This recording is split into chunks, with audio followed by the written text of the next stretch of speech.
Magandang araw mga kapamilya. Magkapet pandasal muna po tayo. Ito po si Father Nono.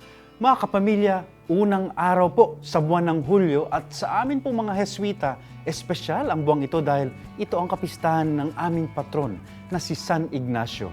Hayaan niyo pong alayan ko kayo ng mga spiritual reflections mula kay San Ignacio sa buwang ito.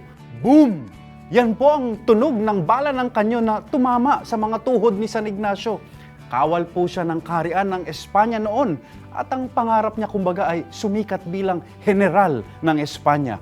Opo, makamundo noon si Ignacio de Loyola, babaero, sugarol, basagulero at kung ano-ano pa. Subalit, boom! Dahil sa bala ng kanyon na tumama sa kanya, nabago ang buhay ni Ignacio. Napagtanto niya na maikli lang pala ang buhay kaya't dapat ilaan sa tunay na mahalaga, sa paglilingkod sa tunay na hari sa Diyos. Kung hindi pa dahil sa bala ng kanyon, di masusumpungan ni Ignacio ang daan pabalik sa Diyos. Yan po ang tinatawag na God writing straight with crooked line. Ang akala nating kamalasan, magdadala pala sa atin ng tunay na biyaya.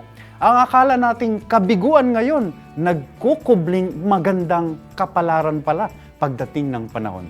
Kaya't huwag po tayong malungkot o panghinaan ng loob sa panahon ng mga krisis o kabiguan. Baka yan ay bala lang ng kanyon na magdadala pala sa atin patungo sa Diyos.